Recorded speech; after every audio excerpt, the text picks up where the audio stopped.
Welcome back, everybody, to this week's episode of the DCL Duo Podcast, brought to you by My Path Unwinding Travel. And Sam, I'm going to do something a little different at the top of this show. We are going to read a listener review, but the only reviews we can see on Apple Podcasts ourselves come from our US-based listeners, but we get reviews from folks outside the US. We have about a dozen reviews. And so I thought I have gone over to our review aggregation platform and pulled up our reviews for Canada and the UK.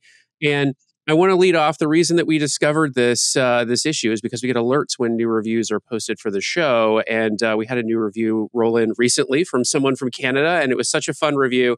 I wanted to read it on the air, and I think we're going to spend the next few episodes kind of working through the backlog of these international listeners and their reviews. Thank you so much to all of you out there who listen to this show who are not in the US. It boggles our minds that we are being listened to on at least 2 continents, although our data suggests more than that. Unreal, folks. Thank you for your support of the show by listening. Let's get on to this review that comes from MC from Quebec. And so it starts off, as any good Quebecer should, with a little Quebecois, Brian. Quebecois. It reads, Best DCL podcast. I'm going to butcher the French here, even though I took 12 years of it. Le meilleur podcast sur les croisières. Grâce à Brian et Sam, c'est un peu comme partir en croisière à chaque émission avec leur inventé ou oh. So I'm actually going to see if I can get a translation here. That was great, Brian. Bear with me. You butchered some of your pronunciation. Oh, Brian, I am sure I butchered way more than some. I took middle school and high school French myself as well. So less years than Brian did of French, but neither of us speak French really at this point, other than maybe reading a menu. For those of you who know French, then you know the first line of this review, but I'm going to read it to you in English now for everyone else out there listening.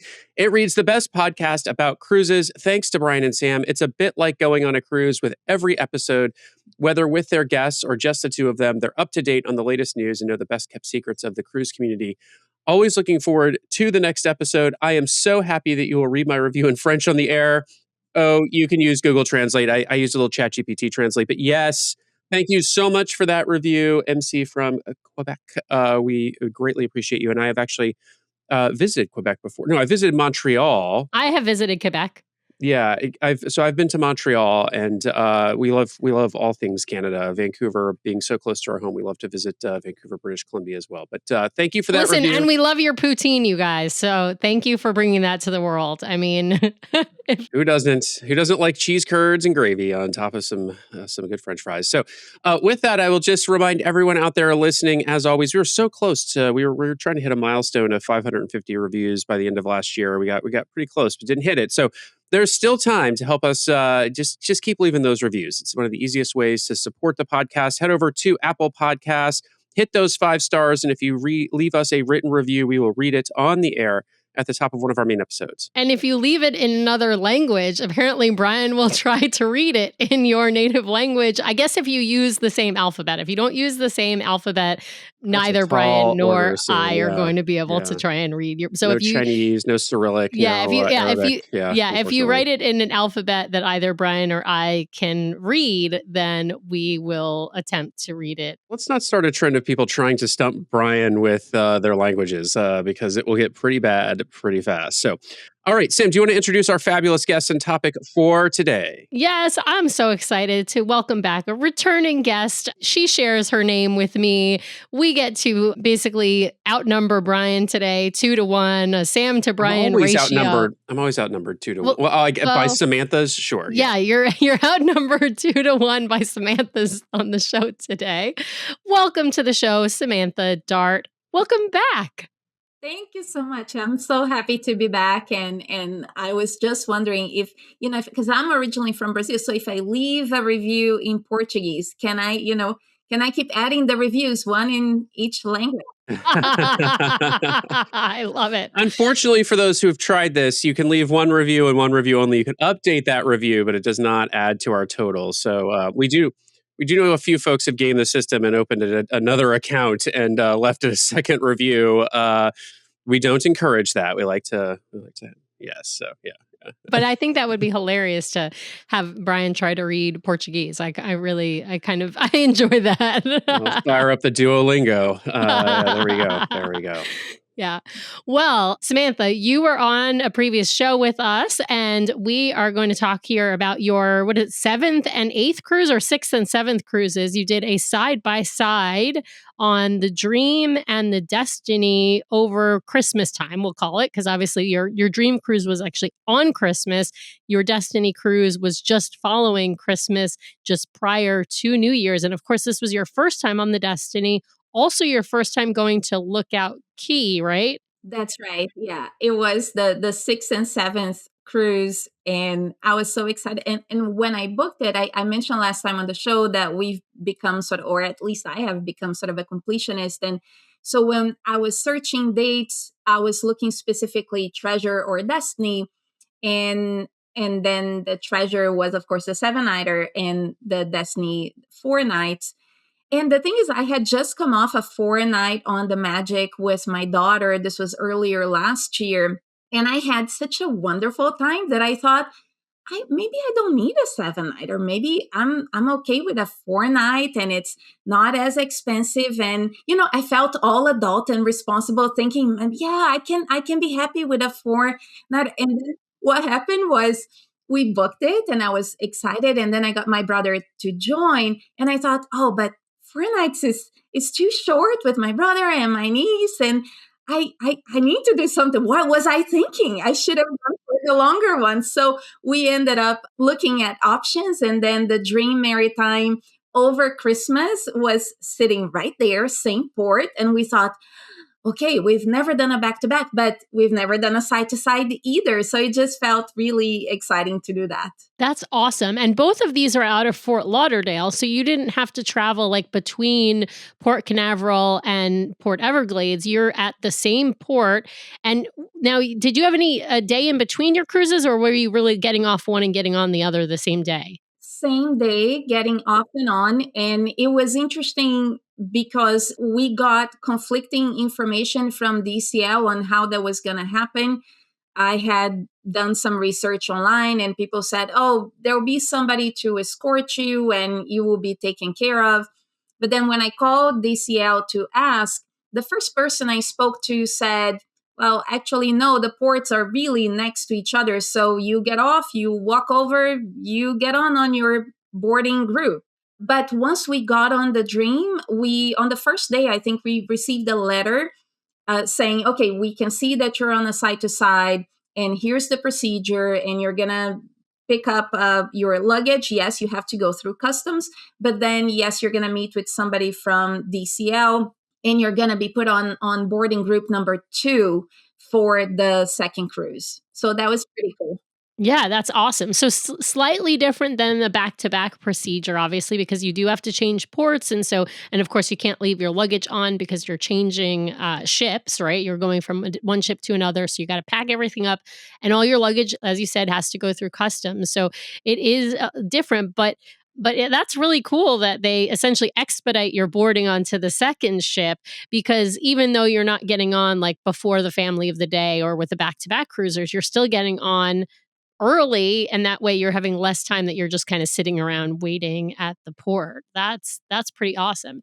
Now, you sailed this time. Well, tell us who you sailed with on this occasion, because you mentioned your brother and nephew or niece coming with you on this one. They were not with you on the last cruise. No, they had never done a Disney cruise before. So we had our family of 4. Pedro and I, we have a 15-year-old boy and an 11-year-old girl. She'll be 12 in March. I think Nathan has he turned 12? Yep, he just turned 12. Very similar age. And my brother was supposed to come with my sister-in-law and my 8-year-old niece, but my sister-in-law got sick just before the cruise. So she had to cancel last minute, and she was so heartbroken, and we were heartbroken. But my niece still got to come, and it was the first time she went to the beach. So, which is crazy because I know they live in Brazil. So it's what? Wait, what? How old is she? And 8. And the thing is, my brother and my sister-in-law, they're just not big, on beaches. So she hadn't gone, and it was magical for me to just play with her, watch her on the sand, in the sea. And I love that. I absolutely loved it. So it was the 6 of us, and it just felt incredible, especially because, so in Brazil, Christmas is huge. It is the biggest holiday of the year. Even if you're not religious, it really means just family together, right? So it's all about being together. So spending Christmas with my brother and my niece. I still missed my sister-in-law, but I was so happy with what we could do together. And it just felt really magical. oh, I love that. That's so lovely. Well, I got to ask now, does your brother speak English fluently like you do? And does your niece, who's only 8, does she speak English? Because most of the cast members don't speak Portuguese on board. We know that. That's right. So my brother is actually an English teacher. Yes. And in fact, my sister-in-law as well. That's where they met at an English course in Brazil. And he's raising my niece speaking English to her so that she would be bilingual from the beginning. So she's bilingual, and they could enjoy everything. That's awesome. That's fantastic. So at school and everything and out in society, she's speaking Portuguese, but at home they're speaking English to her so that she's fully bilingual. That's really cool. I wish that we had that in our I'm household. so jealous of people who are bilingual. Yeah. I'm so jealous. Yeah. Yeah. I will say Nathan is using Duolingo to teach himself Hebrew right now. So he does go to like religious school, and so he learns some Hebrew in religious school, but it's not really conversational Hebrew. That's sort of, we'll call it prayer Hebrew. But he's actually using Duolingo in order to learn conversational Hebrew, which I think is awesome, but it's not the same as speaking it in your everyday life. Of course, it's, and neither Brian nor I unfortunately speak any other language except, like we said, we both took French as kids and retained none of it. None of it. Yeah, pretty much. I mean, it's not a language we get to use very often. No, I mean, here in the States, it would have been better if we had taken Spanish at least, but no, yeah, not a great use of our education system to teach us French, unfortunately, unless we want to work for the Olympics, I guess. Well, anyway, let's start with talking about your cruise on the Dream, because that was your first of the 2 cruises. That was your Maritime cruise. Now, Sam, tell us, is that the one that went to Lookout, or what were your port stops on that Dream cruise? No, it was just Nassau and Castaway. And Castaway was on Christmas Day. So it just felt perfect. And so the weather was fantastic throughout the cruise. It was really summer weather. Well, not Florida summer. Let's call it beach weather. It was just perfect. And the day at Castaway was blue skies. It was really, really nice. And then on the Destiny was when we got to go to Lookout.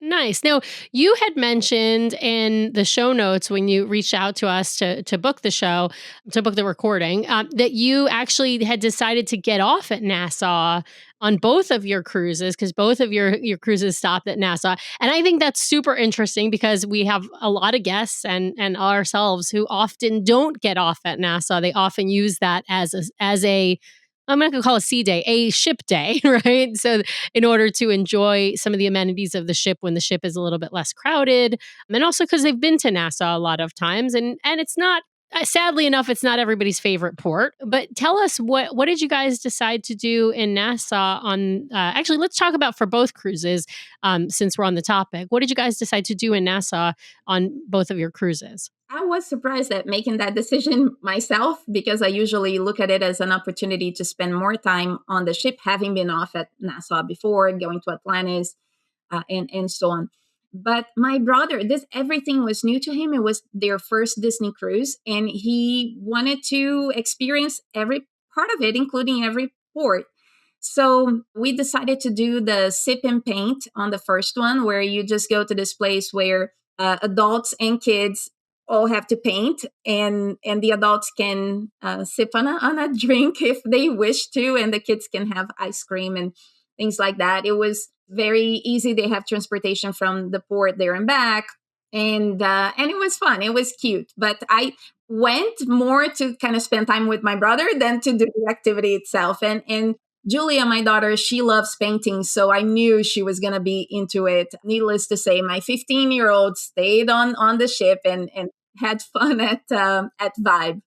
He was really into Vibe. And then on the second cruise, on the Destiny, the thing is, because I had spent time researching what people do at Nassau beyond what I had done in the past, I saw really good reviews about this chocolate factory because you get to make your own chocolate. You don't just visit and watch, you make your own. And I thought, oh, maybe the four of us can do that experience, while my brother took my niece to do some dolphin encounter, which I had done with my son way back when. And that one I recommend. That was a lot of fun.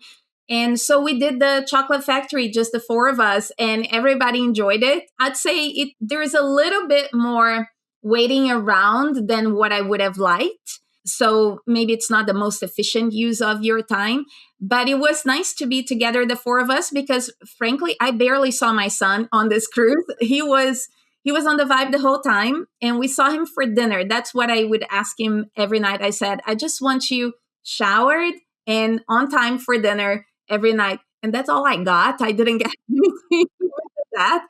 And even Julia, I didn't see much of her either. There were times when I was on some music trivia with my husband, and we're like, oh, she would be really good at this. And we would text her, oh, can you come and join us? And she's like, actually, Mom, I'm grabbing an ice cream right now, or I'm meeting friends. I'm busy. I'm sorry. So we didn't see much of them. And I think having an activity, the four of us, even being in Nassau, ended up being a lot of fun. Yeah. It's so funny you say that, Sam, because we have the same experience with Nathan. Like we require him to show up like dressed for dinner every night. And, he's actually more on time for dinner often than we are. He often beats us to dinner.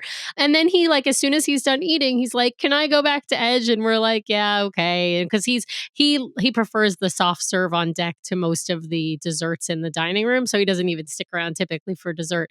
But we have the same experience. If we book an excursion, he's on the excursion with us, right? So that's like on a boat or at a beach or making chocolate or whatever, right? Doing something as a family, and he has dinner with us. But other than that, and we have had the exact same thing where we have texted him, hey, can you, like, we really would love you to help us with this trivia, or or how about come meet us and do this activity? Nah, I'm busy. Like I'm doing a scavenger hunt, or I'm eating ice cream, or I'm doing, playing a video. I'm about to beat, Smash Brothers on the Wii or the Switch or whatever in the club. So yeah, no interest in hanging out with us, and that's okay. It's it's their vacation too, right? Your 11-year-old and 15-year-old, is their vacation too, but it's nice to get some family time in as well. I want to ask you briefly about the dolphin encounter, because I think some of those dolphin encounters are really, really good. What did your brother and niece think about the dolphin encounter that they did? We did one in, I think, Cabo years and years ago. I feel like we should do another one at some point, because that was before Nathan was really a swimmer. So we couldn't do the one where where the dolphin like pulls you kind of like, or, we did the one where you just kind of like pet the dolphin and took a couple pictures, and Nathan was kind of scared. That was like his first cruise. So he was pretty little. Exactly. And my niece can't swim either, and they felt more comfortable doing the dolphin encounter. They did the one, I think Atlantis might offer this one as well, but they did the one at Blue Lagoon, which is the same I had done with my son years and years ago. And you have to take a boat to get there. So you get off the ship and you get on a boat, and it's a good half hour to get there, maybe 20 minutes, half hour. So be prepared for it. And when I did it, I felt it was long. My brother said they loved the boat ride, that everything was new for them. And on the way back, she fell asleep, so she didn't mind it. And once you get to the island, everything is so pretty, and the sand is so fine. So they had a blast. The dolphin encounter itself was really fun. they don't let you take photographs, right? It's that usual thing where no, they take your picture and then you pay for it. Yes. exactly. And you pay a lot for it. Yes. And it's not included in the excursion price. So for those listening, like if you do, and this is true for like all of the dolphin places, and whether you do dolphin encounter or dolphin swimming, and these usually have different titles, but exactly what Sam and I are talking about is encounter usually means you're getting in the water with the dolphin, but you're not doing the thing where the dolphin swims with you, right? You're just going to like maybe pet the dolphin, do some tricks with the dolphin, but it's a little bit of the, I don't want to call it lesser experience, but it's perfect for kids who are not like great swimmers or adults who are not great swimmers, because you're just in a shallow area. You're not like out in swimming with the dolphin. But yeah, they don't include pictures and video in your excursion, and they don't let you bring your own phone to take pictures or camera to take pictures or video. They take pictures and video, and then if you want those pictures and video, you are paying like sometimes well over $100 for those things. If I remember correctly, I think he mentioned something like 130 for the photos. I don't remember how much I paid because it was a long time ago, but I do remember that the quality of the photos was pretty good. So I was happy with that. I did not regret buying the package. Yeah, same. We still have those photos, and I don't regret paying for them. Like I don't regret doing that excursion. It's just a matter of like kind of know what you're getting yourself into. But that's awesome that they had such a good experience. We've heard really good things about Blue Lagoon. We haven't been there ourselves, but that does seem to be one of the sort of better places that would have multiple different excursions, whether you're just going for like a kind of a water park beach day type of excursion, or you're going to do one of the sort of their wildlife excursions. Well, let's talk about your Castaway Day on Christmas Day. I mean, I can't imagine a better place to be on Christmas Day, other than maybe, I don't know, Aulani. But how was Christmas Day? Well, actually, let's talk about Christmas Day on the ship first, because this was a maritime cruise. Were there special things in the atrium in the morning, like cookies and hot chocolate and opportunities to take Santa pictures? I didn't look because so the one maritime activity that I was really looking forward to was the tree lighting ceremony. I love a good big Christmas tree, and to me that's so festive. So that one I was like right there, and I didn't even know they had two ceremonies. They have one earlier in the day, they have one later. I went to the earlier one and they have a little show. So that one I was all over it. And then Santa came at the end. Oh, and by the way, I kept looking around like, is that Santa? Like at cabanas, I would see a guy, with the cheeks. And like, is that Santa? I think that's Santa. And in his plain clothes. So I kept kind of spotting a lot of Santas around the ship. Never knew whether it was him or not, but that was a lot of fun. On the day of Castaway, I was just focused on getting off as soon as I could because I wanted to do the 5K before hanging out in the sun. Right. And we happened to get a cabana for Castaway, which was a complete fluke. It's one of those lucky things. I of course had been checking the app. People recommend check the app every day. And I was checking twice a day, every single day. No luck. I did see Serenity Bay cabanas come up 2 or 3 times, just in the app randomly. But for us, of course, that didn't work because we had 3 kids. But in our Facebook group, and maybe this is happening more often now, our Facebook group created a WhatsApp group because WhatsApp works on the ship quite seamlessly. And on the WhatsApp group, there was one night when this lady posted, "Oh, if I find an extra cabana, is anyone interested?" And I'm like, "Oh, yes." I happened to be online when she asked. This was 10 p.m. one day. I'm like, yes, unequivocally. And then the next morning, she texts me directly and she's like, "We got an extra cabana and our family is not going to need the second one. We're just going to use one. Do you want it?"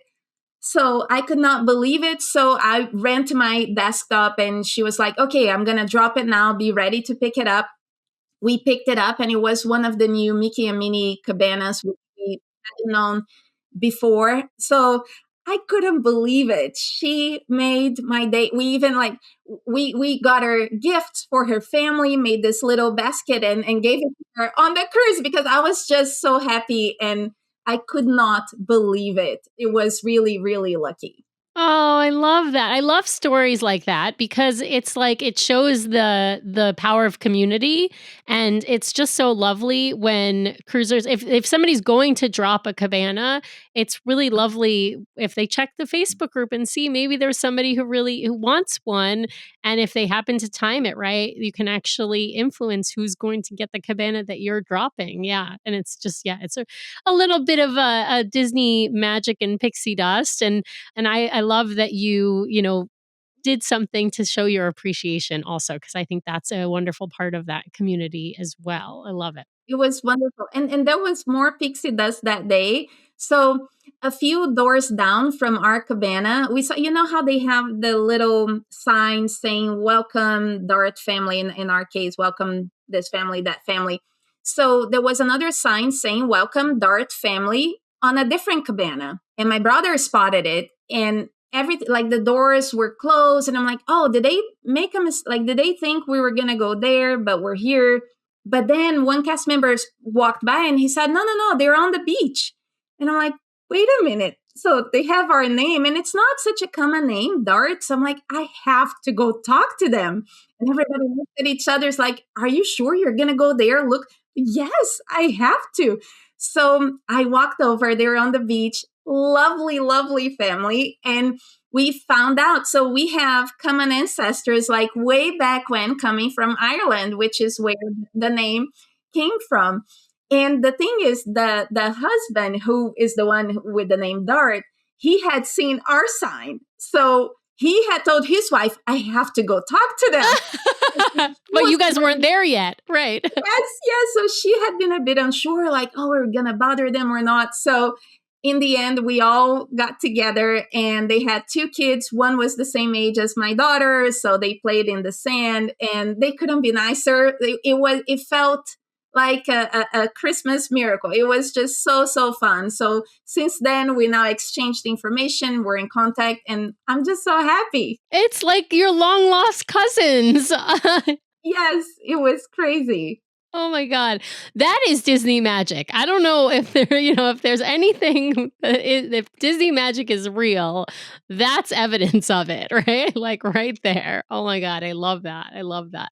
Well, let's, as we're talking about ports and we're talking about Castaway, of course, we had a beautiful day at Castaway. You ran the 5K, you relaxed in a new Mickey and Minnie cabana. Now, had you guys had a cabana before, either at once at Castaway, one of the regular ones? Once when we were on the Wish, because we were concierge, they were still doing we didn't get it at midnight, but they were still doing the wait list back then. I think they stopped doing the wait list, right? That's what the official word from Disney Shoreside Concierge is, that they have stopped doing the wait list.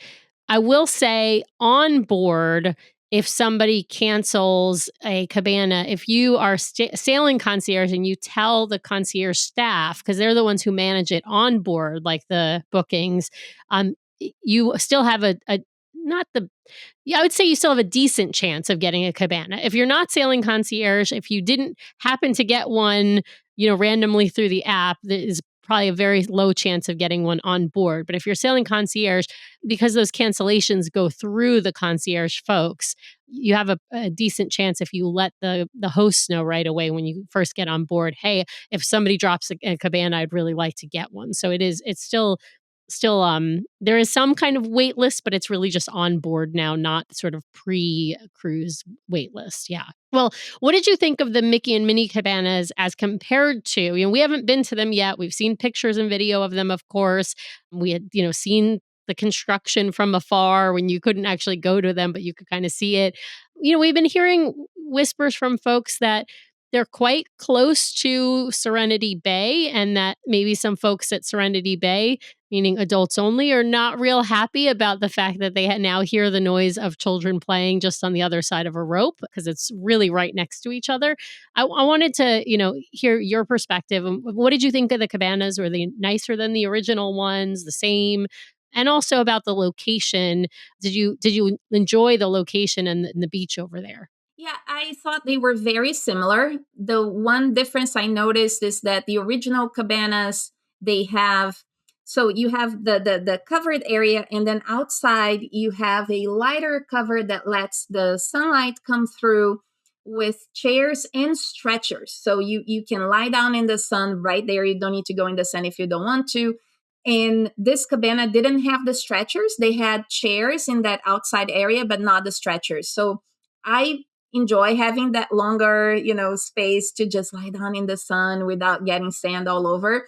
But I mean, I didn't mind it. I had a cabana Castaway, right? So I was very, very happy. I also saw that we had a shower right next door. I don't remember a shower at the previous cabana. Maybe there are, and I just didn't notice. But they're down the steps. So at the cabanas at Castaway, if you go down the steps and then there's just an outdoor shower so that you can rinse off the sand before coming into the cabana I if you guess want. they all have it. I had never noticed that. The kids definitely use this, so it was helpful. But they are very, very similar. Not a big difference. When I saw the location, I had been a little bit worried. Oh, are we gonna have to like walk all the way around to get food, to maybe get a bike, or do something else? But no, they built just next door. They built another bike place and another food place, so you don't have to go far at all. And the beach was lovely. It just felt perfect. And the kids had so much fun. It felt like a private beach, right? Not a lot of people around, and I don't have any complaints whatsoever. It felt pretty magical. Yeah. Now, were you able to see, like, from where you guys were you able to see like Serenity Bay Beach and the adult beach, or is it like enough around the corner that you aren't really right next to it? To It's hard to. me, it was enough around the corner that I could barely see it. But then again, I wasn't too focused on it. I was focused on the kids playing, and the water was a little bit on the chilly side, but not too bad. So we could all go in the water and enjoy, and that's what I was looking at mostly. Love it, love it. Well, you went to Lookout Key on your Destiny cruise, so I feel like this is the place where I've got to ask you about Lookout Key, because you got to do the direct comparison, of course, between Castaway and Lookout.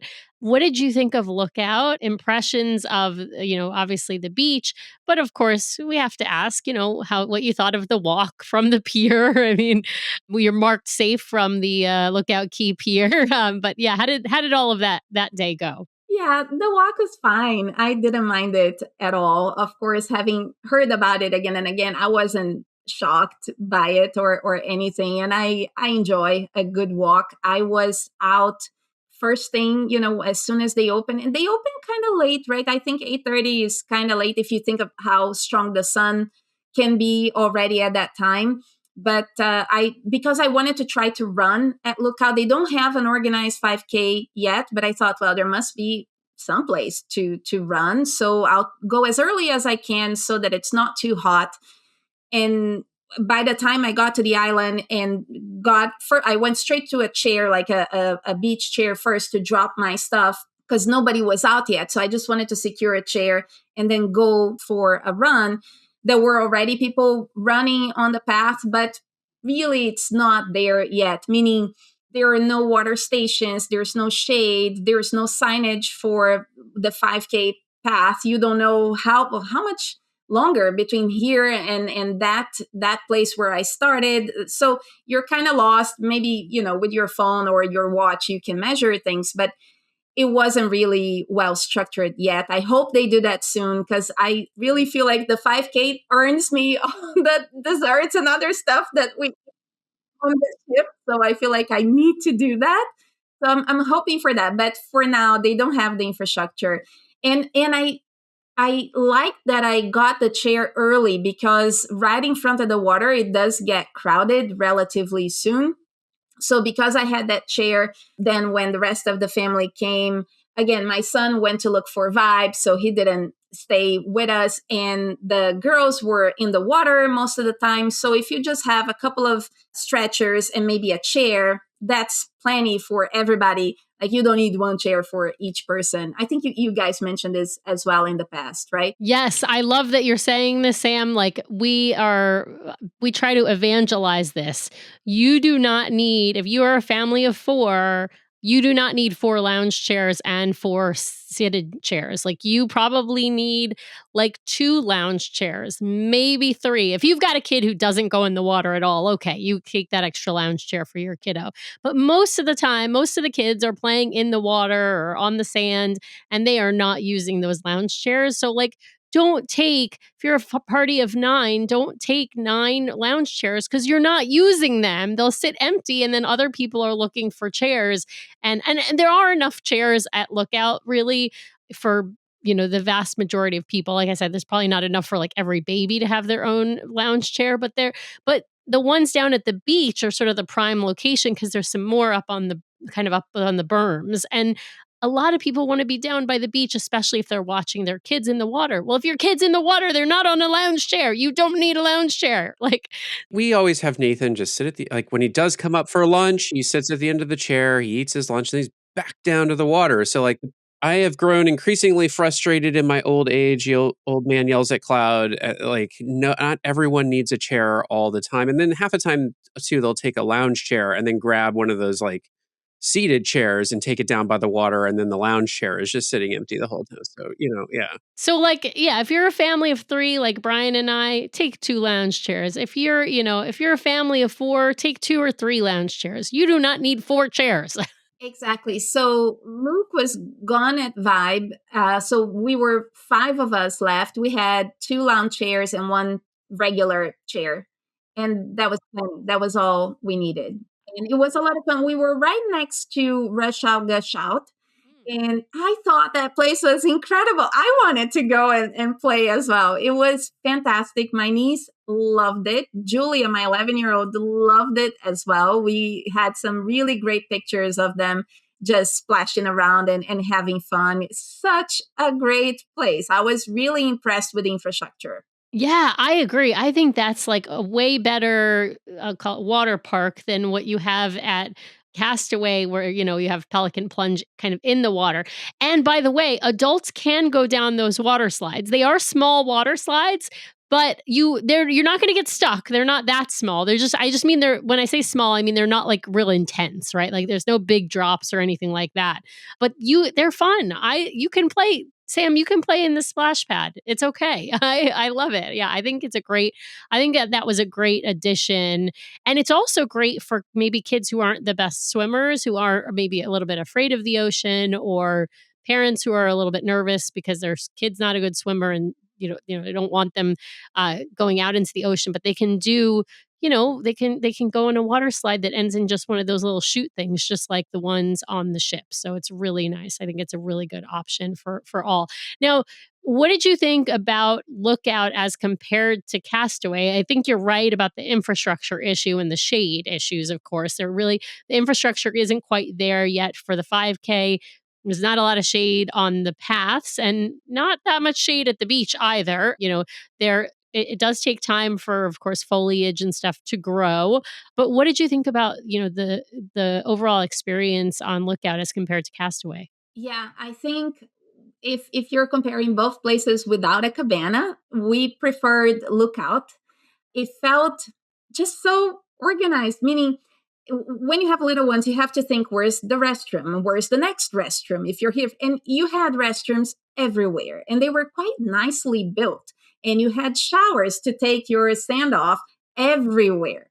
So it just felt perfect. Like you could be in the sand and splashing around, or you could be on the path, no sand around you. You have a shower, you have a restroom, you could eat.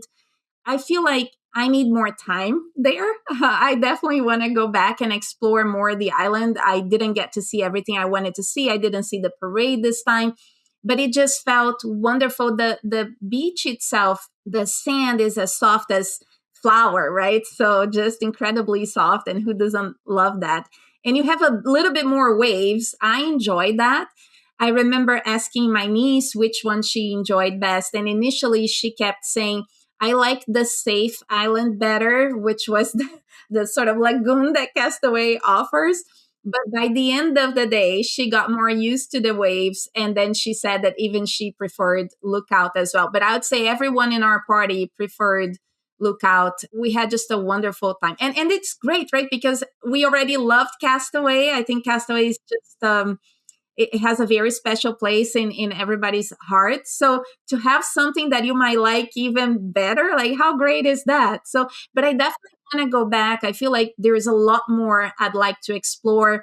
You see photos online of, oh, if you keep walking along the beach, you're going to see this cave and you're going to see this thing. And I didn't see any of that in this first visit. I didn't have time. But I had just a great time on the island. The kids did as well. It was gorgeous, and I want to go back. Yeah, absolutely. I agree with everything you said. I think they planned Lookout really beautifully with just the where the food places are, where the bathrooms are, where the showers are. I mean, I know things are folks complain about it being kind of spread out, and it is, but if you think about it, if there's plenty of space for everyone, right? And there's plenty of facilities for everyone, and that's what's really wonderful. Whereas Castaway feels, when you're on one of the bigger ships, a bit more crowded and a bit less smartly planned, even though things are a little bit more compact over there. So yeah, I absolutely agree. And there's nothing better than that sand. I mean, that sand at Lookout is so soft and so fine, and frankly, much nicer than the sand at Castaway. And I love that you said, when I'm comparing no cabana to no cabana, because of course, if you have a cabana at either, at any private island experience, that's going to be an amazing, wonderful, lovely, quiet beach experience. But that's cabana to no cabana is not a fair comparison. No cabana to no cabana is the fair comparison, of course. So I love that you had a wonderful experience at Lookout. Well, let's jump back on board to the ships, because we need to do some compare and contrast between the Dream and the Destiny, because this was your first time on the Destiny. Now, Destiny was not a maritime sailing, because none of the Destiny sailings in the inaugural season, even though they were around Christmas time, were designated as maritime sailings. So if you were on the Destiny in November or December of 2025, you were not going to get any of the maritime activities, with one exception, which is if you were sailing over Christmas. I think they did do some of, but not all of the maritime activities, and think you could, take pictures with Santa and that sort of a thing. But I'm curious, decoration wise. I know we talked about this pre-show, but I'd love for you to tell our audience, like, what if any decorations you got onto the Destiny right after Christmas on the 26th? Were there still decorations up, and what kind of decorations were up on the Destiny? Yeah, only the Christmas tree, which was gorgeous, no question, massive, more or less in the same location that it was on the Dream. So it looked kind of similar. But the Dream had just Christmas decorations everywhere in the Grand Hall, in the atrium. And it does create a special atmosphere. Especially like if you're a Christmas person like I am, you feel it. The other thing too, and it's funny how these things are. So the Destiny is a newer, more modern, just super exciting ship, fantastic ship. But the people who went on the Christmas cruise on the Dream, they were all so excited to be there for Christmas specifically. You can't beat that atmosphere. It really felt different. Even people who did the back to back on the Dream, so on Christmas and then the one after, they said that it felt different. So the people you go with, I think, can have an impact as well, including how, the energy in the air and the atmosphere. So the maritime one on the Dream was very, very Christmassy. You saw lots of pajama sets on the evening of the 24th, lots of dressed up people for dinner on the 25th. It just felt really, really fun. And the Destiny was a completely different vibe. It was like, yeah, it was Christmas, but let's focus on Marvel. Let's focus on just having some fun here. Yeah. You got that heroes. Yeah, that heroes and villains and Marvel theming on the Destiny is really, really strong. This is the perfect transition, Sam. So you get off the Dream, you're in the terminal, you walk across to the other terminal to board the Destiny. you guys got on group 2, so not too much time, probably waiting around. But when you boarded the Destiny, I got to hear what your first impressions were, because I know you love the Wish, so you're a Wish class fan, but I'm, very interested to know you just left the beautiful, sort of classic feel of the Dream with all of its Christmas decorations, and you enter into this a very different, like you said, very modern Grand Hall on the Destiny. What was your first reaction? I mean, sure, you saw pictures and renderings, but it's different than being in person. I was really impressed. I thought it was gorgeous. Everything about it, the paintings on the wall, the colors they used, they were vibrant. They were speaking to you. And even when you go to your stateroom, the walls were not, boring cream color. It was, either this deep green or blue. Like everything was alive around you. It just felt vibrant. I was really struck by it. It was probably the most beautiful Disney ship I had ever seen. Wow, that's really some strong words. I have to say, the artwork choices, and this is particularly true, I think, of both the Treasure and the Destiny, are just incredible. In every stairwell, in every hallway, there is huge, massive pieces of artwork that are, of course, Disney and Star Wars and Marvel and all of that, but they are just like very interesting. Like, they're not all, like, I feel like on the older ships you have lots of classic Disney artwork, and I love all of that, like Mickey and Fab Five type stuff and some of the older movies and all of that. But I think on the newer ships, they've done like some really cool modern takes on the artwork, right? And I'm so impressed. I feel like in every hallway and every stairwell on both the Destiny and the Treasure, and to some degree on the Wish, but more so on the Treasure and the Destiny, I think they took it up a notch. You just see like really cool artwork everywhere you go. It's like a museum, basically. Yeah, and I can't remember if it was on deck 3 or 4 that you go along the hallway and there are maybe 6 really large paintings, and you have one is Moana, one is Woody. I can't remember all of them, but I remember the first time my daughter walked by those and she had to stop and look, and she was like, oh my gosh, what is this? And, I as a mom, watching my daughter just mesmerized by it, I was so happy to see it. And I remember my reaction when I first saw those same paintings, and I had to stop myself just to admire them for a little bit. So it was gorgeous. I absolutely loved it. But I have the same thing I said about Lookout, that I have to go back. I feel like I have to go back to the Destiny because 4 nights are not enough to really get to know the ship well and the experiences. In fact, on day 1, I kept checking the navigator and all the experiences list, and you put the hearts on what you want to do and so on and so forth. And I very quickly realized that I might not be able to do everything. And I need to accept it. The quicker I accept it, the happier I'm going to be, because it's just not enough time. This ship has a lot of entertainment activities and options. And I thought, I can't just, I need to stop having fun now because I'm going to have fun over there and then fun over there. No, you'll drive yourself crazy. That kills the fun, right? So I told myself on day 1, I just have to relax and go with the flow and do what I can do in this first trip.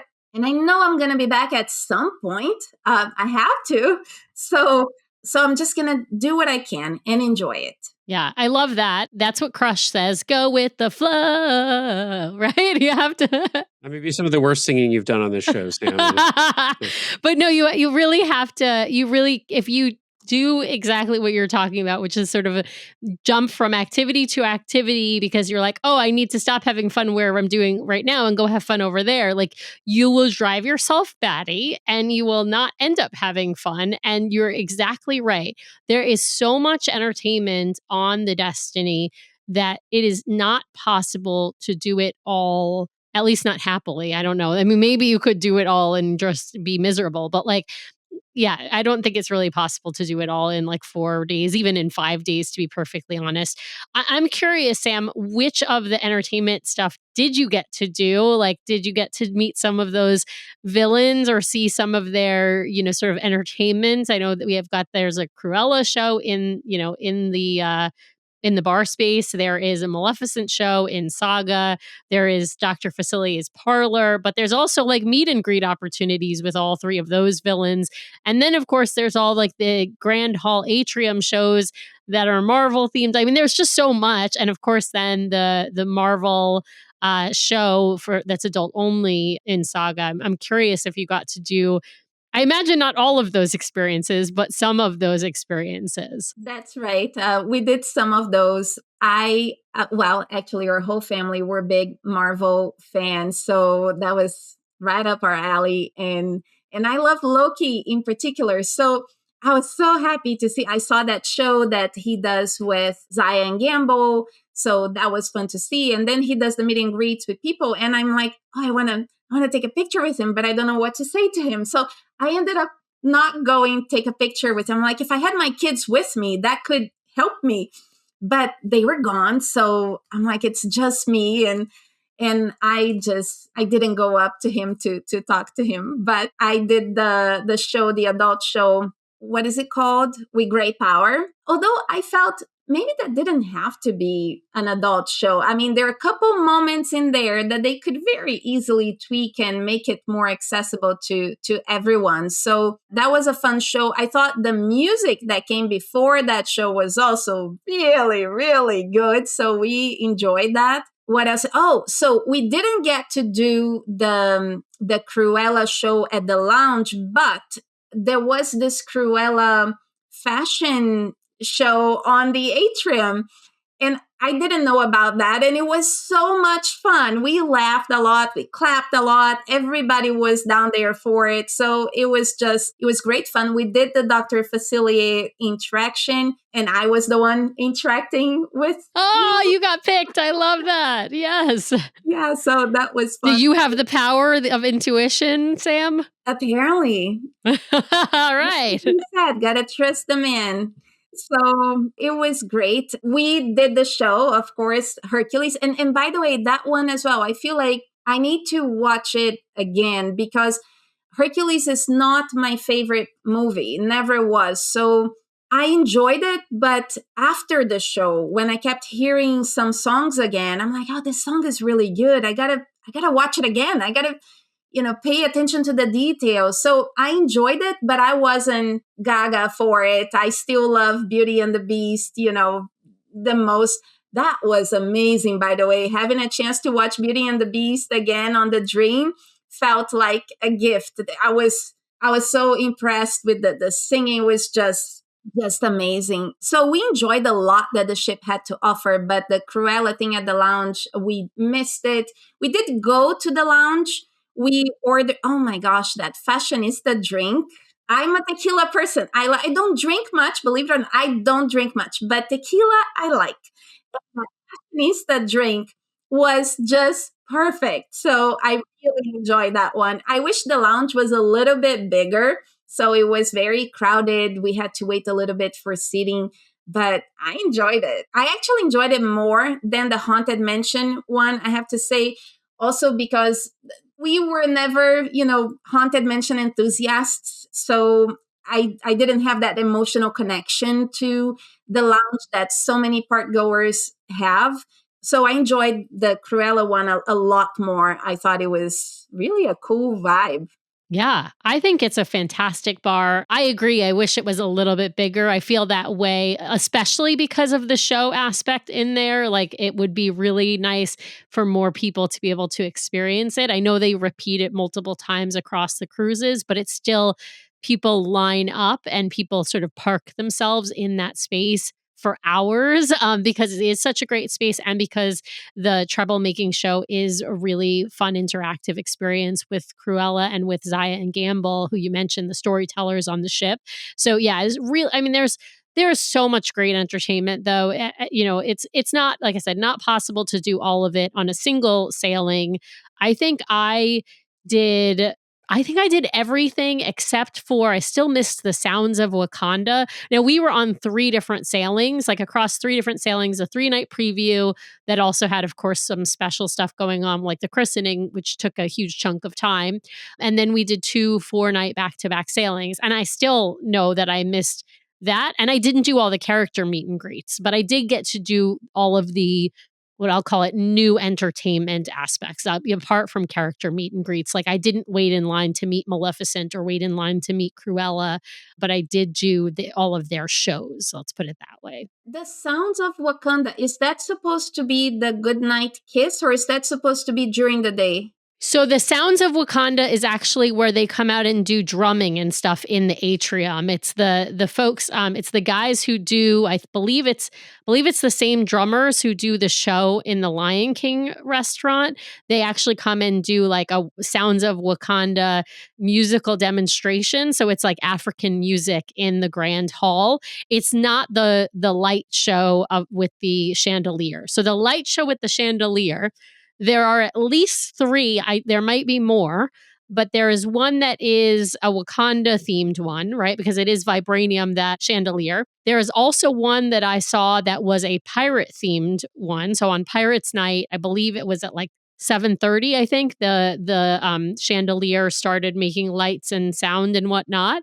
And then I also saw another one that was Sleeping Beauty Maleficent themed, that had sort of sleeping, it had the I know you, but it was kind of a creepy version of it and had lighting effects. And so there might be more. Those are the 3 that I am aware of. And I actually have videos, I have reels on Instagram of all 3 or portions of all 3, because I believe for the Pirates one, I didn't know it was coming. So I probably missed the beginning section of it. And same with the Wakanda one. I caught it, maybe a few seconds, maybe 20 seconds into it. So it's not actually the entirety of the show. Each one is maybe 2 minutes long. I'm approximating. I don't know exactly. But it's lighting effects and music being played in the atrium.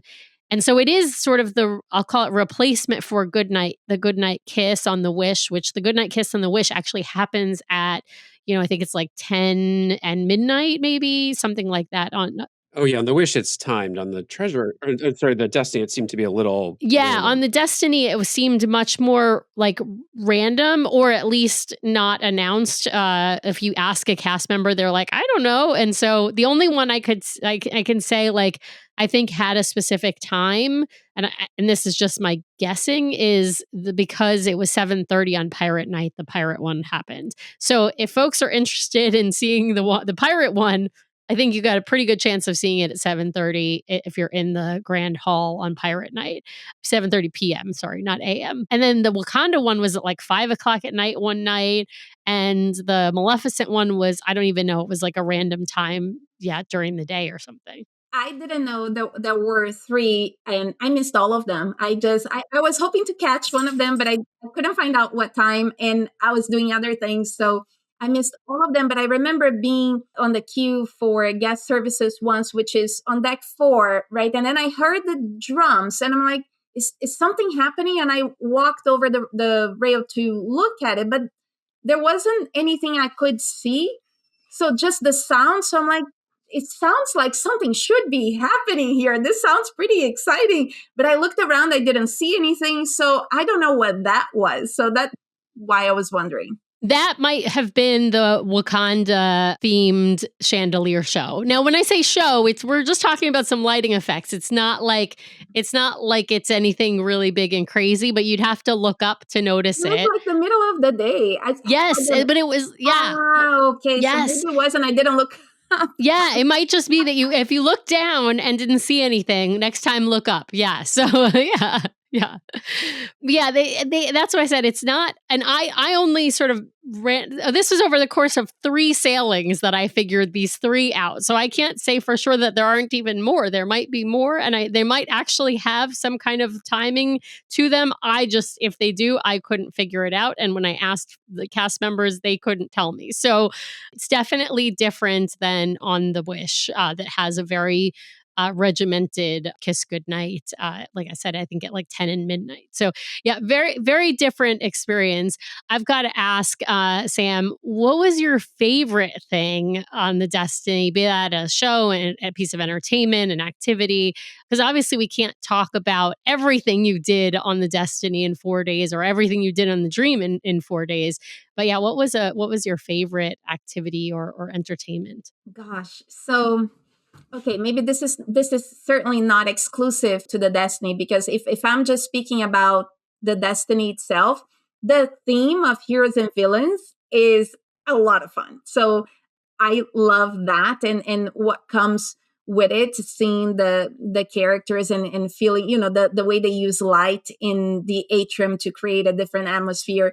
I thought that was something I had never seen before. In terms of our favorite, or at least my favorite activity on the ship, but it's not exclusive to the Destiny, it was the 80s music challenge. I had never done it before. I had only done 80s music trivia. In fact, when we went to that, I thought that's what it was. I didn't even click to the fact that the name was slightly different, to challenge. And then they said on stage that the challenge, that was the first time it was happening on the Destiny, that it used to happen on other ships, and I was on the Destiny. And it pairs a little bit of trivia with tasks that the teams have to do. And it was on the last night of the cruise. So I was just, me and my husband, we were just so excited, and we were like volunteering on everything and participating, really. So it was so funny, and we just let go and just had the best time. So that was my favorite on the ship. I don't think we've done that before. We've definitely done the 80s music trivia, but we've never done one that's called 80s music challenge, Sam. Oh my God. You have to, because they really get you out there. I love that. I love that. Well, I've got to ask your perspective on, you just introduced your brother and your niece to 2 ships. I mean, back, side to side sailings, their first and their second cruise, one after another on 2 different ships. Do you think that one of the ships is in particular better for, let's say, a first-time cruiser as opposed to the other? Like, do you feel like the order you did this in was sort of the right order, meaning Dream first, Destiny second for them? Or do you have any other thoughts about, like, if you were gonna have sent a first-time cruiser on their first ship, which ship that would be? So it depends on, I think it depends a lot on the ages of the kids you have with you. And I'll give an example. So I love all Disney ships. So you put me on any one of them, I'll be happy. But for my niece, she thought the Oceaneers Club on the Destiny was far better than on the Dream. It was larger, it was more modern, the activities were more engaging for her. She also said that the cast members on the Destiny paid more attention to her. Maybe that was, something of the day. I mean, who knows? But she absolutely loved it on the Destiny, and she wasn't quite as excited on the Dream to go there. Oh, interesting. Yeah. For my kids, so I think Julia enjoyed both. She said that the Destiny space was a little bit better. My son mentioned that the vibe on the Destiny had a little bit of a better space, but he made more friends on the Dream.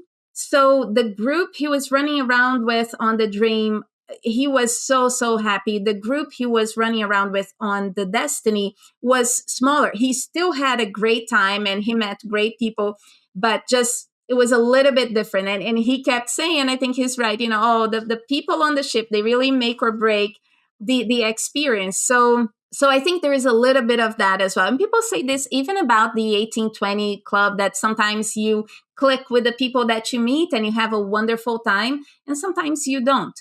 And the funny thing is, if we go back to, okay, what is the best ship? And I did have a wonderful experience on the Wish, as we talked about before, but the Destiny is a step further. So the Destiny is amazing, and it's a lot more modern than the Dream. But my Christmas cruise on the Dream was nothing short of magical. So if I'm comparing both cruises, my Dream cruise was better, because it was Christmas and because my niece was there and there was Castaway you know what I mean? So the experiences will vary so much depending on so many factors. And I think if you like Disney, you're gonna be happy on pretty much any ship. But yes, the Destiny is a more modern, a lot more spaces and activities to choose from if that's what you need. Yeah. No, I think that's a really good assessment. I think, if you're looking for a merry time Christmas experience, I actually agree. I'm not sure I'd recommend one of the newer ships. I think that one of the classic original four, like, is probably a bit more of that classic Christmas experience, and you can lean more into the Christmas activities. I think the Treasure would present a good opportunity on some of the newer ships for Sure. because it's 7-night cruises. I feel like there's a richness of the atrium like they have on the older ships. I agree. The Destiny and the Wish are a little more difficult for me to envision the Christmas time vibes either on like a Marvel Christmas sailing essentially. And I'm not a big fan. I know some people love the Wish decked out with like the all white Christmas tree and that kind of stuff, but I'm not that guy. Like I want whiter, so I want traditional Christmas decoration. I want greens and reds and yeah, all that sort of stuff. So it's not it wouldn't be the ship I'd choose for Very Merry Time, but the Treasure is one I would look at. Yeah, but I will say I think your niece is actually correct. I mean, Nathan would agree with your niece in saying that the Wish class has the best Oceaneers club. That's what he thinks. I don't know that every child will agree. I'm sure there are some kids who love Andy's room on, the Wonder and the Magic, which is such a cute room with the slide, inside the club. But I do think that, slightly older kids at the sort of the older end of Oceaneers Club probably are going to enjoy the Oceaneers Club on the Wish class because it is more modern and there's lots of different rooms and different activities on board. Well, Sam, we're not going to do a full rapid fire because we did that last time, but I do have to ask you now because you proclaimed the Wish as your favorite ship on the last show, and you mentioned this hilariously in our communication pre-show that when you said that to us on the last show during rapid fire, you got kind of silence from Brian and I, and how telling that silence was because we were like, oh, okay, your favorite ship is the Wish. But we were joking before the show. Like, I want to say out there, if your favorite ship is the Wish, there's nothing wrong with you. It's a beautiful ship. I think part of why Brian and I rank the Wish lower in our standings is because of two things. One is the itinerary. 3 and 4 night itineraries are too short for us. We don't like that itinerary that only goes to, Nassau and Castaway. We want a longer itinerary in general. But also, we have this kind of skewed view of the Wish in part because we went on the maiden voyage of the Wish, and then we went on the maiden voyage of the Treasure and the maiden voyage of the Destiny.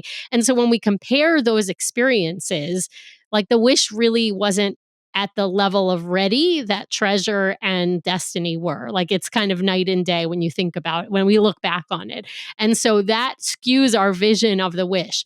And so even though the Wish is a beautiful ship with wonderful princess theming and some really great stuff on board, it still is going, because of that view and because of those experiences, we're going to rank her lower. Now, once she changes itineraries, that might change, right? Like once she starts doing longer itineraries, like after she sails Europe in 2027, perhaps, that might change. But I got to ask you now that you were on the Dream for Christmas, you were on the Destiny in her inaugural season.